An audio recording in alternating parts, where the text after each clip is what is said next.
હું બાદરગઢની માં મેલડી છું, મારા ભક્ત કશાભાઈની.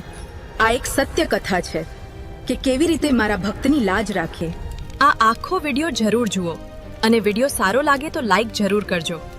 જય માં મેલડી. આજથી લગભગ 400 વર્ષ પહેલાની વાત છે. ઉત્તર ગુજરાતમાં પાલનપુર નવાબશાહીની હુકુમત ચાલતી હતી અને પાલનપુર પાસે આવેલું એક નાનું ગામ બાદરગઢ. ગામ નાનું હતું પણ લોકોના દિલ ખૂબ મોટા હતા. અહીં ભીલ અને માજી રાણા સમાજના 25 ઘર વસતા હતા. સૌ મહેનતુ, સદાચારી અને ધાર્મિક સ્વભાવના હતા. તે જ ગામમાં કરશનભાઈ બેચરભાઈ માજી રાણા રહેતા હતા. પરંતુ આખું ગામ તેમને એક જ નામથી ઓળખતું, કશાભાઈ દાઢિયાળ. માથા પર સફેદ ગોળ મોટી પાઘડી, લાંબી દાઢી અને મૂછ અને ચહેરા પર અજોડ તેજ. કશાભાઈ ખૂબ નેક, ઈમાનદાર અને પરોપકારી સ્વભાવના માણસ હતા. પરંતુ તેમની સૌથી મોટી ઓળખ હતી માં મેલડી પ્રત્યેની અખૂટ ભક્તિ. દરરોજ વહેલી સવારે દીવો ધૂપ કરીને માતાજીનું સ્મરણ કરતા અને ગામમાં કોઈ અજાણ્યો મુસાફર કે મહેમાન આવે તો તેને પોતાના ઘરે લઈ જતા. શીરો બનાવી પ્રેમપૂર્વક ભોજન કરાવતા અને રાત્રિ રોકાણની પણ વ્યવસ્થા કરતા. તે સમયના જમાનામાં વાહન વ્યવહાર નહોતો. કશાભાઈ પાસે ઊંટ હતા અને તેઓ ઊંટ ઉપર વેપારનો માલ લઈ જતા અને લાવતા. એક દિવસ સવારમાં માં મેલડીની પૂજા કરીને તેઓ વેપાર માટે ગામ બહાર નીકળ્યા.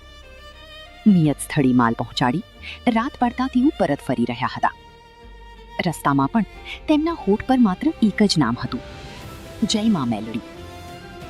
ગામની ભાગોળે પહોંચતા તેમણે વિચાર્યું, ઊંટ માટે થોડું લીમડાનો ચારો લઈ જાઉં. એ વિચારથી તેઓ લીમડાના ઝાડ પર ચઢ્યા અને ડાળીઓ કાપવા લાગ્યા. પરંતુ અંધારાના કારણે તેમને ખબર ન પડી કે ઝાડ ઉપર ખેડૂતના વાલોળ પાપડી અને શાકભાજીના વેલા ચઢાવેલા હતા અને અજાણતા કશાભાઈના હાથેથી તે વેલા કપાઈ ગયા.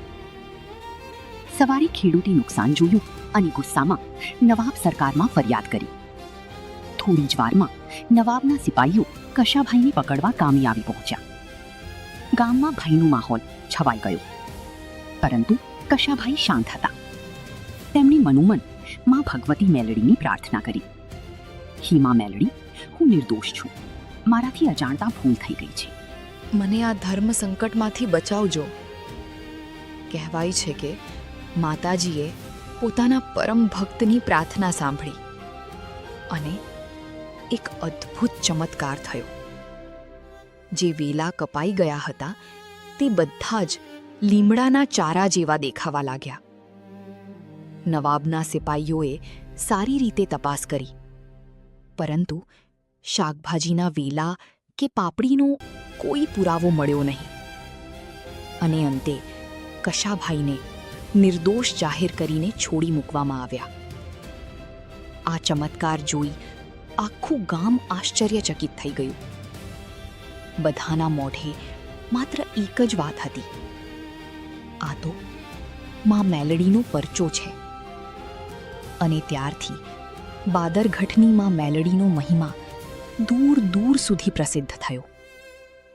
આજે પણ લોકો માને છે કે સચ્ચા દિલથી જે ભક્ત માં મેલડીને યાદ કરે તેની રક્ષા માતાજી અવશ્ય કરે છે.